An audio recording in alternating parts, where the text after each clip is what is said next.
Let me thank all the honorable members who participated in this very important issue of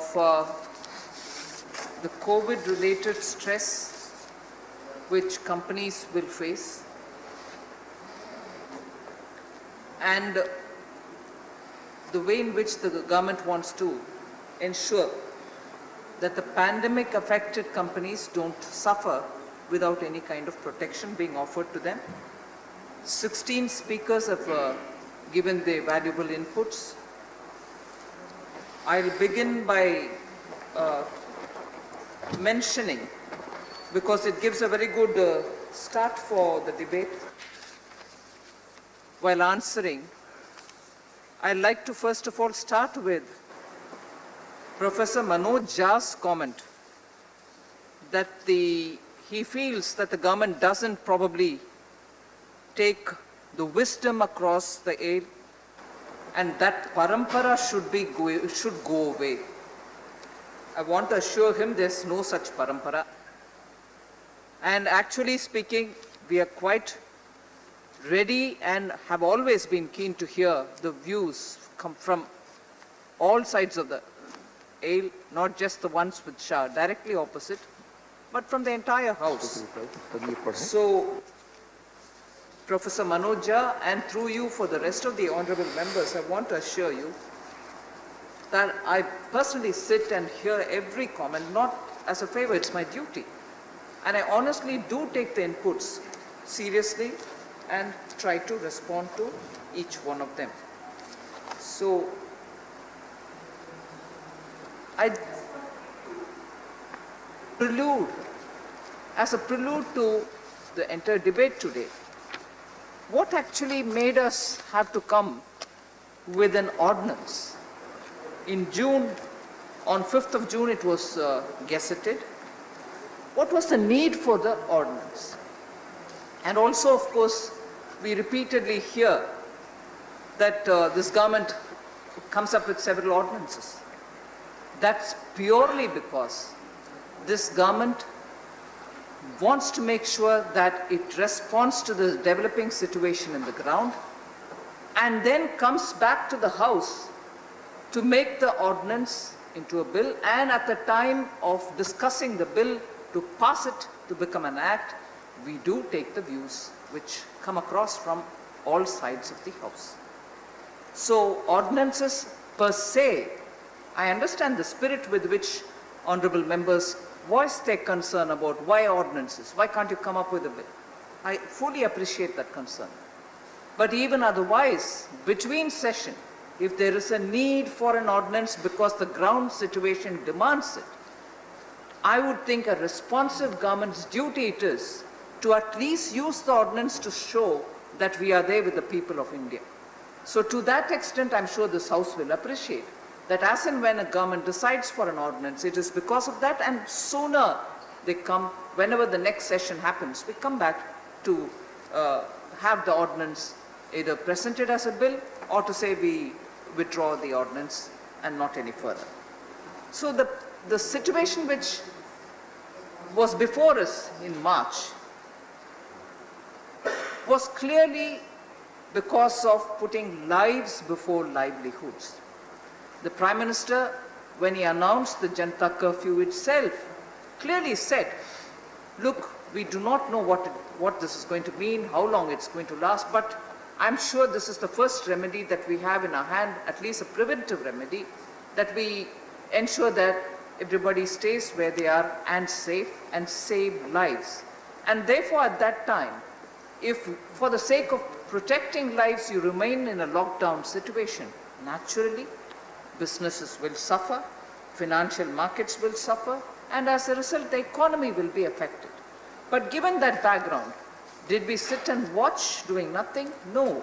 Clearly, we said the disruption which is going to be faced by the companies will have to be taken cognizance of, and therefore, if at all because of COVID and because everybody is made to stay in their houses, it causes trouble for businesses, and then they're sent for insolvency professionals to resolve it, it would be impossible to find resolution professionals. It will be impossible to even resolve the problems, and therefore it was decided that it is better to suspend Section 7, 9 and 10 of the Insolvency and Bankruptcy Code so that we can prevent corporate persons which are experiencing distress on account of that unprecedented situation being pushed into insolvency proceedings. And therefore the ordinance was brought in. The suspension of 7, 9 and 10 was the only intention, and with that intention the ordinance was brought in.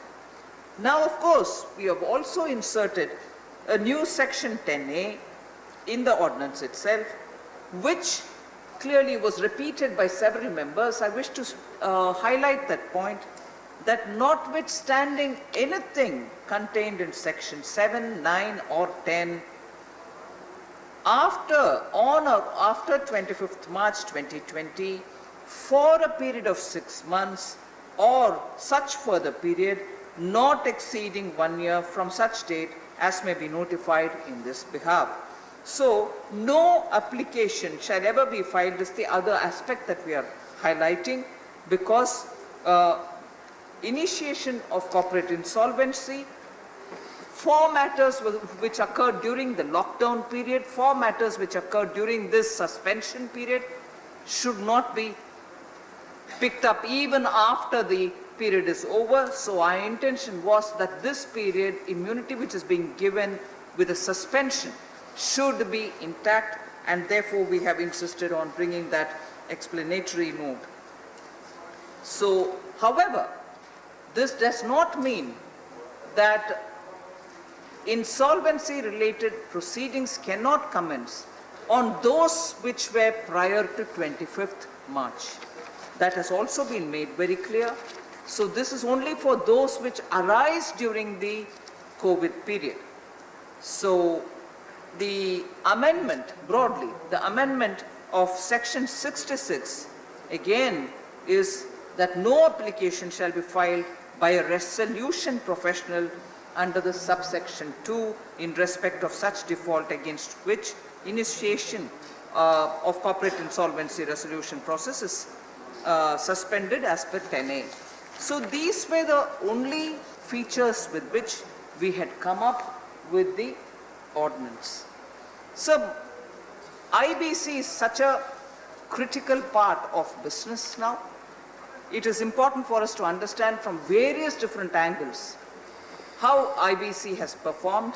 I'll not give every instance where or every kind of example which is relevant for saying that IBC is doing its job, and the intention of IBC, bringing the IBC itself, is being very well served.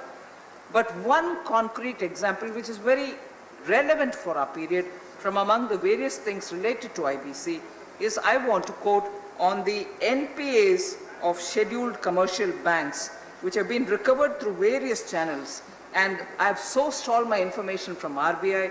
I just want to highlight how IBC is actually serving the purpose of making sure resolutions are offered.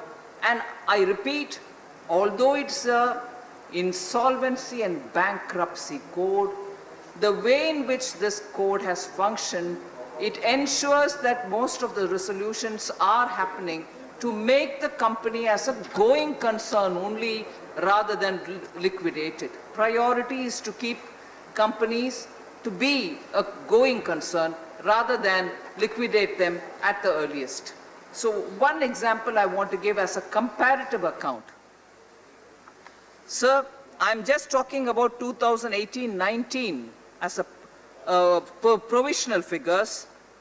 Lok Adalat, sir, recovered 2,816 crores, which constitutes 5.3% of all those amounts which were involved, which came to the Lok Adalat.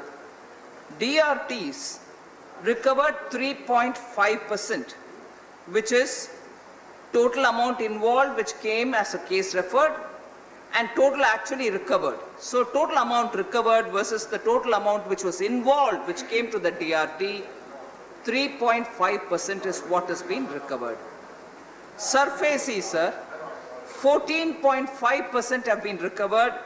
Amount is 41,876 as opposed to the total amount involved, 2,89,073 rupees.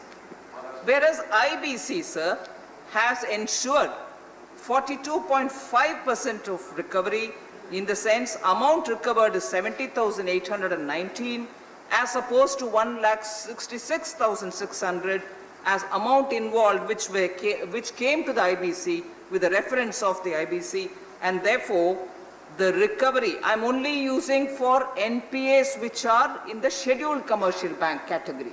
This whole figure that I'm giving you is pertaining to only one section. This is not an entire IBC report card. But from among the various things that the IBC does, if you take the example of NPAs which are in scheduled commercial bank, this is the rate of recovery. And this pertains to only 2018-19, which are provisional figures. So I repeat, Lok Adalats, the recovery 5.3%, DRT 3.5%, each under their own cases, meaning recovered against what came to them, like that. So 5.3 Lok Adalats, 3.5 DRTs, 14.5 SARFAESI, 42.5 in IBC.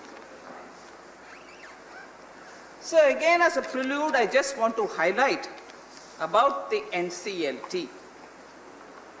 Section 7 relates to financial creditors, Section 9 relates to operational creditors, and Section 10 obviously is for corporate debtors.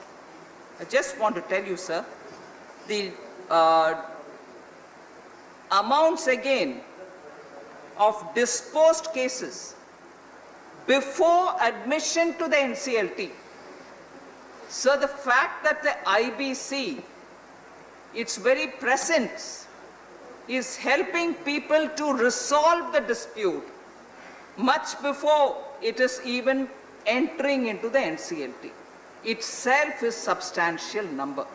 So we should understand that the ecosystem which has been created because of IBC, companies are now making sure that they will ensure that they solve the problem even without having to go to the NCLT and then sit with the resolution. As a result, I'm just reading out 3 figures of number of disposed cases, cases which are completely disposed even before the admission into the NCLT, and I'm giving you the data as of 31st July 2020. Section 7 related, which is the financial creditor, 2,789 company cases had been resolved even before they got admitted into the NCLT. And this amount which got disposed in this resolution is 1,96,171 crores. If this is the amount which gets resolved even just before getting admitted, because they want to clear up and solve the problems. And this is about Section 7 related cases. Section 9 related, which is the operational creditor related cases, sir, even before admission, and I'm giving data of 31st July 2020. 11,581 cases have been disposed of even before admission, Section 9 cases, and in this the amount which got resolved is 1,63,927 crores. So these are not small numbers. These are not small numbers wherein all the parties concerned agree to a solution, and most often these are settled without much contradiction or mutual dissent, and therefore a solution is getting arrived at even before entering the NCLT. And finally, sir, Section 10, corporate debtors. 140 cases were disposed of before entering the NCLT. Again, data for 31st July 2020.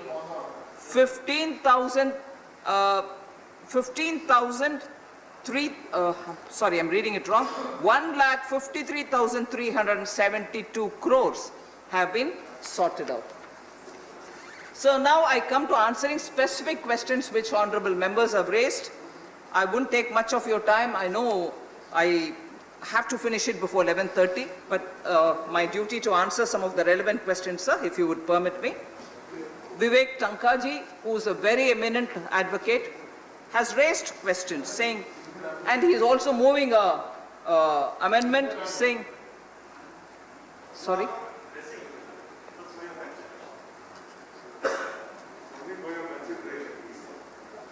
No, that's fine, I'm answering.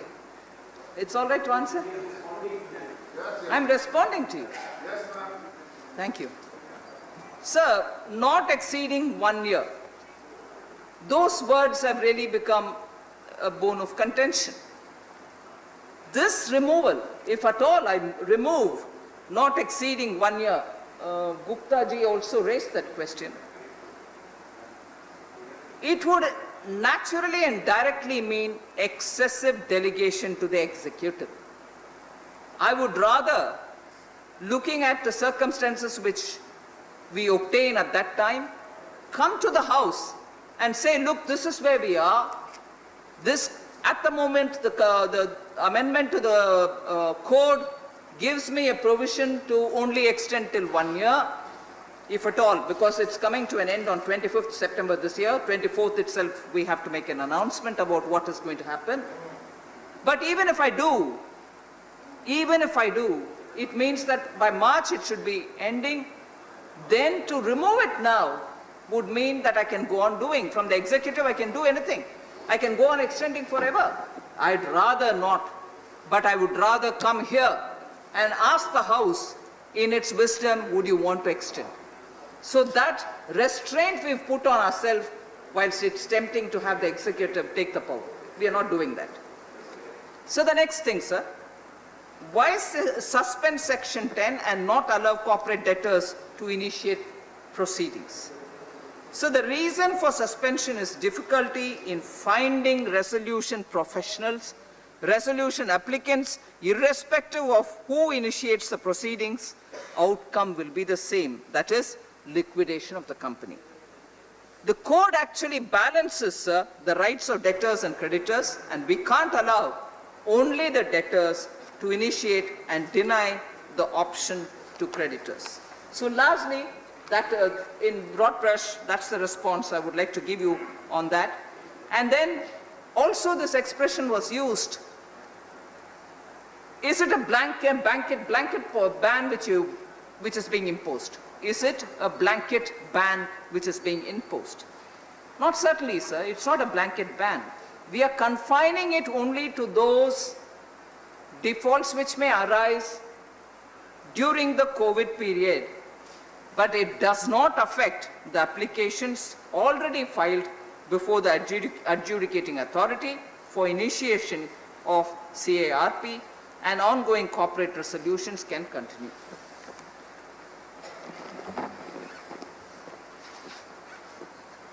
Also, this very sounds sensational, and many members did take it up, of course, not to sensationalize it, but with a concern that have we released the promoters from liability against fraudulent transactions? Very pertinent question, sir. I just want to say the ordinance and now the bill does not provide any protection against frauds.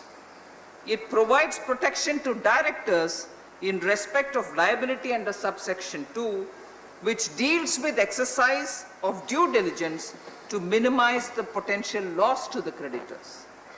Further, section 166 of the Companies Act 2013, Vivek ji, you might know this, which requires a director to discharge his duties with due and reasonable care, skill, and diligence, remains intact. Thus, there is no protection from fraud.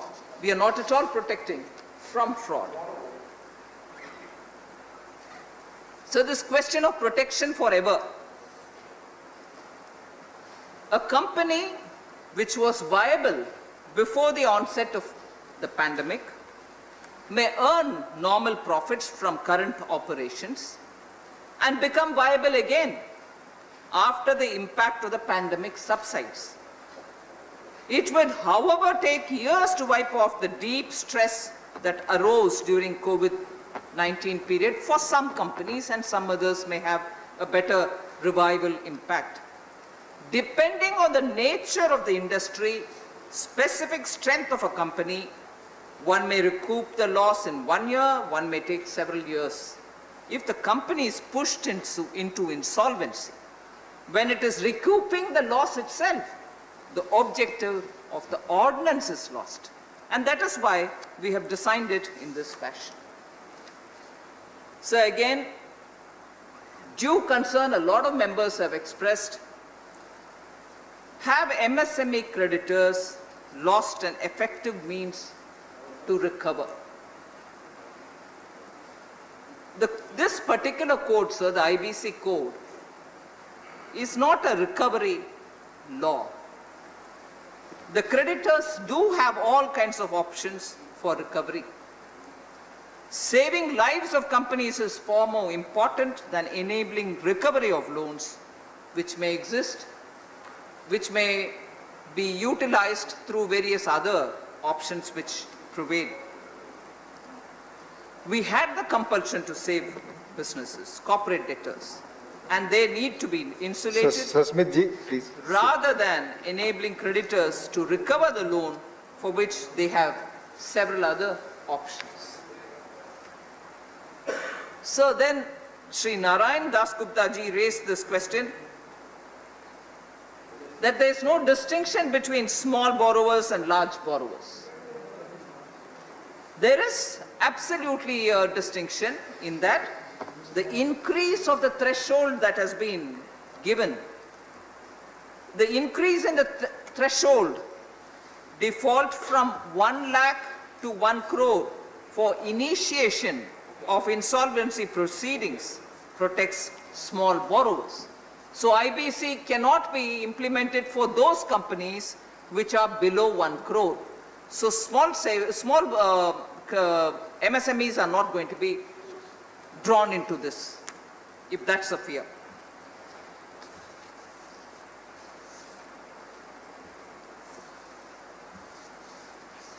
So I think partly I've answered Dinesh Trivedi ji's concern that there are several other avenues through which recoveries can be done. One can use statutory options, one can use supervised compromises, court-supervised compromises. One can even use the RBI's prudential framework. Arrangements which are available under Companies Act can also be used. So recoveries are possible even through very many other sources. Sir, Honorable Member K.K. Ragesh was very concerned about the huge haircuts. As I said, sir, it may be called Insolvency and Bankruptcy Code, but the emphasis has been on keeping companies as going concern.